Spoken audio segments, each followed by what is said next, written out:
kan ya? Lumayan ya long weekend. Yeah, Jumat, so Sabtu, far. Minggu ya. But delivery still continue because there is no. Tetap diganggu juga Mas ya di rumah Yes. juga. Oke. Udah mulai pada liburan kemana nih? Bro Wahyuri, you just like to have a plan to Ramadan with your family somewhere in like you visit. Do you have a hometown or you live in your hometown now? I live in my hometown in Madiun, and my big family also in Magetan. Magetan and Madiun is city near city. Oh, Only so close. so close, 1 hour. During we can read 1 hour in driving vehicle or motorcycle. Okay, so not that far then, right? Not far. Oke, jadi berarti nggak ada lah yang ngalamin pulang kampung jauh-jauh gitu ya? Enggak. Berarti pulang pergi dong, pulang pergi. Or you just stay there for a couple days? Yeah, just I work in Madiun and live in Madiun, and my big family, my parent in Magetan, not far So from you Madiun. will stay there for a couple days? I will stay in Madiun.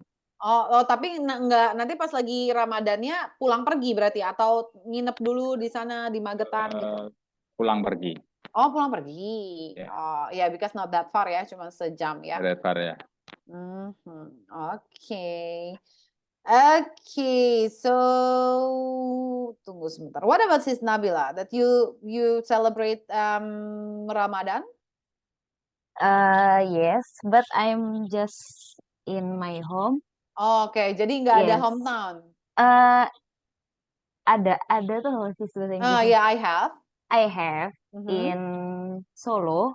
Oh, so you come back to Solo? Yes, it's my grandmother from my mother, and in Pekalongan is my grandmother and grandfather from my father.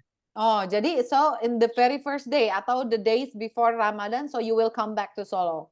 Yes, maybe day one before Idul Fitri. Sehari sebelum Idul Fitri, one day back. before Solo. Yes. Okay. So by train? I'm by my car. Oh, by your car. Oh, Yes, is that far? Maybe I'm go to Pekalongan first. From Jakarta until Pekalongan is 7 jam. 7 hours by car from Jakarta to Yes. Pekalongan.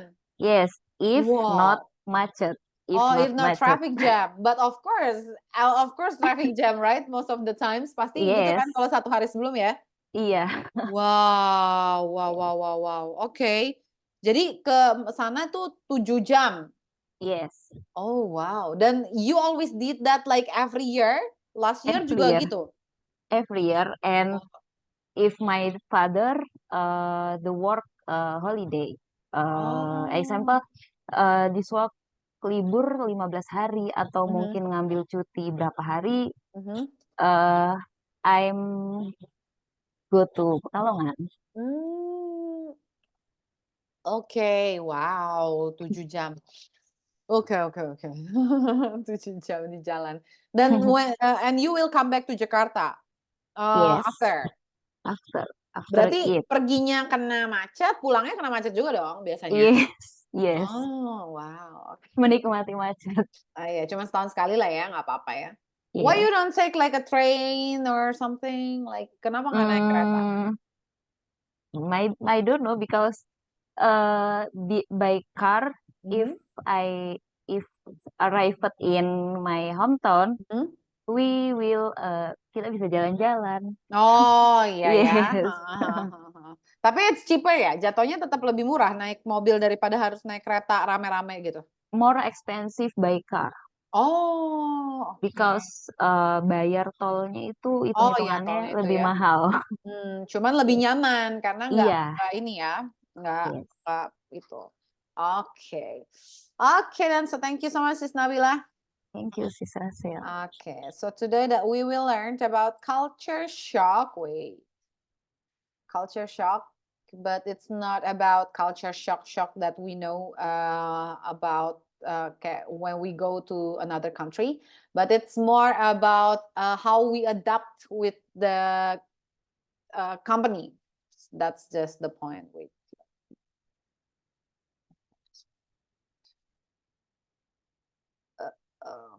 Okay, so the goal for today's material is we are able to understand in reality they are a culture shock, and this is real. After the chapter you will be able to know and adapt how to face a culture shock. So most of the times that what we know, what is the culture shocks? Well, I will ask someone to help me to read. Sis Yossi, are you there? Yes, I'm here. Okay, so could you just help me to read this one, Sis Yossi, from here to here? Okay. What is culture shock? When individuals transfer into new culture context, many experience a sense of disorientation and anxiety. The amount of culture shock experience is related to how much the individual interact with the new environment's civilization. Environments, civilizations. Mm-hmm. Migrants experience a great amount of culture shock from crossing culture boundaries. Mm-hmm. Culture training is an effective way to prepare for issues of ethnocentrism. Okay, that's cool. Thank you so much, Sis Yossi. Okay. Okay, so that's the culture shock. That most of the times, what we know, culture shocks is always about helplessness when we feel like, because you think you cannot cope with the new environment, atau kayak kita ngerasa kayak nggak ada yang bantu when we are in somewhere in another new places, and then of course that we are stressed due to the strain of the mental adjustment, and then sometimes that we feel lost or homesickness. And then like when we think that we are far from friends, from statues, occupations, and different possessions, and then we feel rejection sometimes because you feel rejected by members Where are or you like going? your coworker. And then of course that we face like a new culture or in new place. And then the confusions, of course, that we feel confused about something, about your own role, about others, about the job desk when we are enter in a new company, for example. Of course, that we face about the different values, about feelings and identity, and then surprise and fear, indignations. And then after become aware of the full extent of cultural differences. Of course ya, jadi kalau misalnya when we enter a new place, that kind of things that we will feel helplessness, stress, loss, homesickness, rejections, confusions, surprise, fear, and indignations. So, what is culture shock? Commonly experienced by travelers. Ya, biasanya kalau misalnya kita lagi pergi gitu mau ke luar negeri atau ke kota lain, pasti sometimes that we feel a culture shock, of course. Dan biasanya apa aja sih yang impact of moving from a familiar culture, dari culture yang sangat familiar to an unfamiliar one? What is the difference? Of course, biasanya culture shocks is all about climate. Ada perbedaan weather, ada perbedaan cuacanya. And different food, pasti. Walaupun itu sama-sama ramen, ramen di Indonesia sama ramen di Prancis itu pasti beda rasanya ya.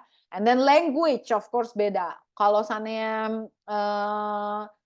gimana, walaupun sama-sama bahasa Inggris di Amerika sama bahasa Inggris di Australia itu berbeda juga. Dan juga contoh berarti kalau language ini, kalau when we talk about a company, juga biasanya cara they talk and the language juga biasanya cara ngomongnya juga akan berbeda gitu. Gaya bahasanya, lebih ke gaya, lebih ke stylenya sih ya. Dan juga of course kalau sana when we are going to another city or another country, the dress and how the way they dress, it's different. Value-nya juga pasti different. And then etiquette and the behavior, etika dan behaviornya juga it's totally different. Seperti itu. Dan semua hal ini except climate and food, of course, juga akan berbeda when we enter the new company. And then this is a barriers to communications. Jadi how to embrace cultural differences at work. Yang pertama is adapt communication styles as needed. Jadi gimana cara berkomunikasinya dibutuhkan sekali. Jadi kita tuh harus beradaptasi dengan lingkungan yang baru, beradaptasi juga dengan cara dan gaya berkomunikasinya juga harus kita adapt, harus beradaptasi. Yang kedua juga learn about your employees and their backgrounds. We have to understand about their backgrounds of the educations probably, atau backgrounds of the circles juga harus kita bukan pelajari, at least that we know exactly like our coworkers yang paling dekat, paling enggak tim kita gitu ya, satu departemen, we know exactly kayak how the way they are. Jadi supaya kita jangan sampai dijauhin karena dianggap salah tempat gitu ya. Dan juga host diversity training biasanya kadang-kadang ada, kadang enggak sih ya kalau sana di beberapa company. Biasanya ada diversity training dan juga acknowledge holidays and celebrations. Jangan lupa nih kalau sana setiap kali ada holidays atau celebrations tuh juga kita atau kayak ada gathering dalam satu tim gitu segala macam harus acknowledge. Okay, so this is the problems and the solutions. So wait. Sis Nova, are you there? Yes, I'm here. Okay, so could you just help me to read yang ini, yang biru, ini satu, sama yang sampingnya yang pertamanya. Okay. Problems difference in language is the most obvious barriers to communication, as two people speaking two different language cannot communicate with each others. For example, an American goes to China, the person doesn't understand Chinese, and most people in China do not understand English. So when the person speaks, the communication is worthless as the other Chinese person doesn't understand it. Okay, what about the solution? The solution, we can use visual methods of communication to solve language barriers. Is it because visual method is better than audio method to a person who has language barriers with others? When we explain something to that person, we can show him with pictures as much as possible to increase his understanding. Lanjut. For an example, the air crews of airlines always convey their safety instruction by audio method and visual method to make sure the passenger understand all the instructions. Therefore, we should use a visual method of communication to support our words. Okay, that's really cool. Thank you so much, Sis Nova. Thank you. Nah, gitu ya. Biasanya yang paling the biggest issues is about language. Different language itu it can be the most obvious atau the most common mistakes atau common barriers to communications as to people speaking to different language cannot communicate with each other. Jadi biasa seperti itu ya. Dan banyak banget sekarang lagi kayak apa sih namanya ke company China company itu yang masuk ke Indonesia. Jadi otomatis tuh akan banyak tuh yang kalian pekerja-pekerja akan akan bekerja sama dengan perusahaan-perusahaan dari Cina gitu ya biasanya dan dari Jepang. Dan unfortunately Cina itu adalah negara yang 0,9% hanya 0,9% yang bisa berbahasa Inggris dengan baik. Jadi bahkan tercatat bahwa kurang dari 1% yang bisa ngomong bahasa Inggris dengan baik loh. Bukan yang benar-benar bahasa Inggris cuma sekedar asal-asalan aja tuh nggak bisa gitu. Yang cuma biasa-biasa aja tuh cuma 0,9%, which is cuma kurang dari 1% yang bisa bahasa Inggris. Jadi agak sulit kadang-kadang. Bahkan ketika kitanya udah pinter bahasa Inggris, merekanya yang belum tentu bisa bahasa Inggris gitu. Jadi caranya gimana? Solutions-nya adalah salah satunya bisa juga dengan yang kayak tadi. Metodenya bisa pakai visual method namanya gitu. Tapi jangan kesannya tuh kayak kita itu menggurui atau merasa bahwa aduh sangkin dia nggak bisa ya terus kita kayak frustasi dan langsung nunjukin visual method ya.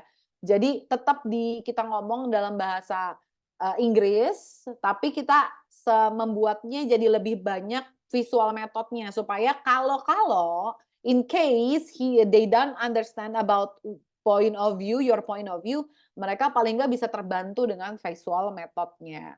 Seperti itu. Makanya that's why kenapa kalau air crews itu tidak hanya ngomong tentang bagaimana cara instructions, the safety instructions, tapi mereka juga menunjukkannya dengan audio dan visual gitu. Supaya karena orang itu akan lebih nyambung, mungkin dia akan lupa sama audionya, tapi dia nggak akan lupa sama visualnya. Biasanya seperti itu ya.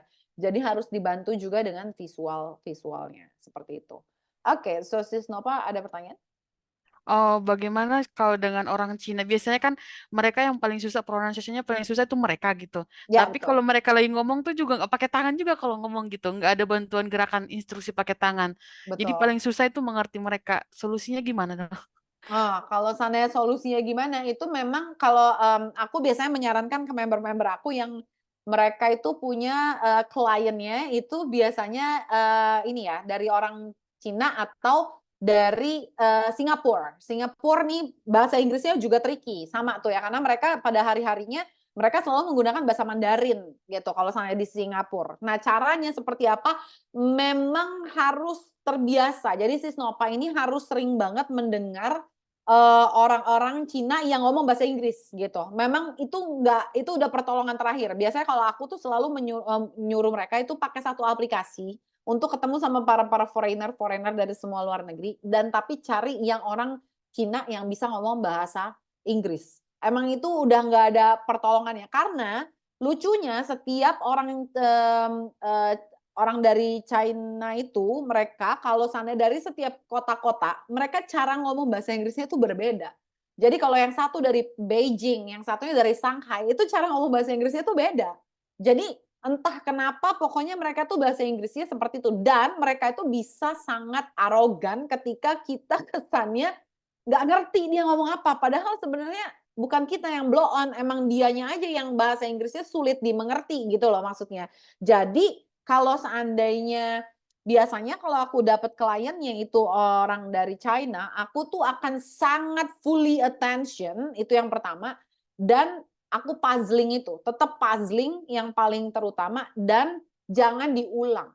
Kadang-kadang itu mereka nggak terlalu suka kalau kita ulang biasanya, kecuali kita tuh sudah deket sama orangnya, Sis Nova. Jadi kalau kita tuh udah lumayan deket sama orang itu, biasanya kita bisa ulang tapi tipis-tipis aja. Jadi cuman kayak make sure gitu. Jadi kayak kita cuma make sure kayak bener nggak sih yang tadi kamu omongin tuh ini ya bla bla bla gitu ya kayak gitu. Jadi biar jangan sampai kesannya kita iya aja padahal sebenarnya yang diomongin tuh nggak nyampe ke kita gitu. Tetap diomongin ulang, di make sure karena pasti nggak jelas sebenarnya gitu. Dan dan yang paling penting ini juga yang kedua ini rada-rada nyeleneh sih ya. Tapi kalian harus tunjukkan bahwa bahasa Inggris kalian tuh lebih bagus dari dia.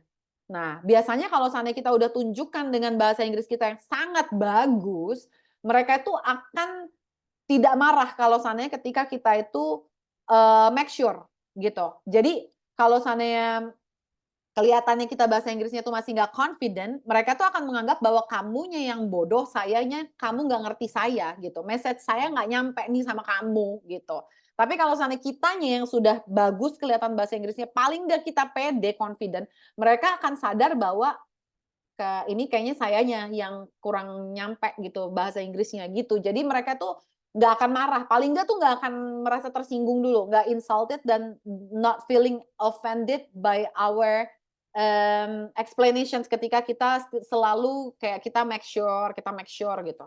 Yang pasti memang harus tricky, emang selalu agak tricky memang. Tapi kalau memang kira-kira Sis Nova ini dalam jangka panjang itu akan selalu bertemu dengan klien yang dari Asia nih, boleh banget dicoba kayak pakai aplikasi Sis Nova untuk ngobrol atau coba tuh di YouTube juga banyak tuh, banyak YouTuber yang intonasinya masih China banget. Tapi dia ngomong bahasa Inggris. Itu boleh dipakai. Jadi coba sering-sering didengar supaya kebiasa sama intonasi dan cara ngomongnya mereka. gitu. Iya, karena rumitnya itu mereka yang susah pronunciation-nya, tapi kita yang kelihatan kayak orang bodoh gitu. Itu dia, betul. Dan kadang-kadang mereka tuh lebih galak gitu. Dan kadang-kadang Iya, kalau ketika kita konfirmasi tuh mereka merasa kayak kamu tuh blow on amat sih, kok nggak nyambung gitu, yang kayak gitu. iya, Itu, nggak mau itu kalahnya di mereka. betul. Oke, Itu selalu seperti itu. Kebanyakan oke seperti itu sis. memang. Ketemu sama yang itu dan satu lagi India tuh juga PR tuh ya. Jadi kalau sana yang kayak gitu-gitu memang kitanya harus terbiasa, tapi lama-lama akan terbiasa kalau seandainya udah terbiasa ngedenger gitu gaya ngomongnya kayak gitu. Jadi memang lumayan kebantu kalau kayak dari YouTube, gitu-gitu sih. Dari YouTube itu, lumayan ngebantu, coba dicari aja yang, influencersnya itu biasanya dari negara-negara yang kita lagi pengen belajarin accent-nya, seperti itu. Okay, so this one is fighting culture shock. Wait. Bromahaya. Could you just help me to read this one, Bromahaya? Okay, sure. Fighting culture shock. To facilitate adjustment, one recognize that you are experiencing culture shock, develop social relationships with people. Oh my God, wait. I'm sorry. Develop social relationship with people from one's own country, with other newcomers, and with members of the new culture. Maintain a balance between two cultural patterns of behavior and beliefs. Maintain your sense of humor. Keep busy. Do something you enjoy. Try new things and laugh at your errors. Be flexible. Okay, thank you, Bromaya. Now, this is how the way that you can fight for the culture shock. First is to facilitate the adjustment. One can recognize that you're experiencing culture shock. Dan juga develop social relationship with people from one's own country atau dari satu city, and then with other newcomers. Jadi kita tuh memang harus punya try to widen our social relationship ya. Jadi dengan lingkungan yang baru gitu, dengan members yang baru di tempat yang baru of the new cultures. And then maintains a balance between two cultures, patterns of behavior and beliefs. Jadi kebiasaan-kebiasaannya, behavior-nya dan juga beliefs-nya. Maintain your sense of humor. Ini penting ya, penting banget. Jadi kalau seandainya ketika kita tuh berada di satu tempat yang baru, whatever it is, tentang itukah di negara yang baru atau di tempat perusahaan yang baru gitu. Tapi you have to maintain your sense of humor, tapi harus paling tidak itu disamain dengan style sense of humor di tempat yang baru. Ini penting banget. Kadang-kadang di tempat kita yang lama, di company kita yang lama, sense of humor kita tuh seperti ini, mereka nggak insulted. Tapi ketika kita di tempat baru dengan gaya sense of humor kita yang menurut mereka itu sangat menyinggung, itu jadi lain ceritanya nanti. Jadi cuma dari sense of humor, berusahalah untuk menjadi orang yang menyenangkan dan bisa diterima dikarenakan sense of humor kita tuh nyambung sama mereka. Nah gitu, intinya seperti itu. Sense of humor itu bisa juga jadi salah satu cara untuk ice breaking atau break the ice ketika kondisinya tuh sangat tegang gitu, intinya seperti itu ya. Dan keep busy, do something you enjoy, and then nah ini juga yang selalu aku lakuin biasanya. Entah itu ada di tempat yang baru, di negara baru, atau di tempat company yang baru, biasanya aku akan selalu mencoba hal-hal baru dan mentertawakan keeroran aku sendiri. Jadi kalau misalnya for example that you went to another country, terus ternyata kamu salah gitu. Daripada diketawain orang lain, lebih baik mentertawakan diri sendiri duluan, karena nanti akhirnya mereka tuh tidak jadi marah sama kita karena mau merasa kayak kok kamu gitu sana gitu ya. Contohnya kayak apa ya? Contohnya for example kayak sana dari cara minum nih. Biasanya kalau sana kayak ketemu klien ya dari beberapa negara yang lain. Mereka itu kalau sananya cheers gelas gitu, ini ketemu sama klien ya, ini konteksnya lagi dalam urusan pekerjaan. Biasanya kan ada dinner atau apalah sama company gitu. Terus ketika kita cheers, shante gitu, pas lagi shante, itu kita kan biasa aja kalau cheers mah kita cheers aja ya, matanya nggak tahu kemana kan sebenarnya. Kita bisa sambil ngomong sama orang, kita sambil cheers gitu. Tapi kalau di negara-negara yang lain atau orang itu walaupun dia datang ke Indonesia, mereka tuh nggak bisa menerima kondisi itu loh. Karena buat mereka walaupun cheers itu, tapi mata kita nggak ngelihat ke dia, buat dia itu kita tidak menghargai dia. Itu artinya tuh rude. Mereka tuh sudah consider that kind of attitude as a rude. Jadi benar-benar itu kasar buat mereka. Jadi hal seperti itu kan kita tidak terbiasa dan kita kan nggak tahu kalau cheers itu matanya tuh harus saling tatap gitu loh. Jadi kalau kamu shante sama orang lain atau cheers sama 20 orang ya 20 orang tuh kita harus tatap satu-satu matanya gitu. Dan karena kita nggak tahu, jadi kita bilang sorry, tapi kita ketawain diri kita sendiri. Jadi mereka nggak jadi marah. Itu fakta walaupun sedikit nyeleneh, tapi itu fakta dan itu it works. Jadi itu sangat it works. Jadi say sorry ya of course, tapi kitanya ketawa gitu. Jadi nggak walaupun kitanya deg-degan, tapi just try to loving with your errors gitu. Jadi orang tuh tidak jadi marah. Karena sebenarnya buat kita tuh hal sepele, saya nggak ngeliat matanya, tapi tuh panjang urusannya nanti gitu. Karena mereka sudah menganggapnya kita tuh nggak sopan. Begitu. Dan juga yang pasti be flexible. Okay, so about culture shock, is there any questions? No. Is there any questions? Okay, so wait.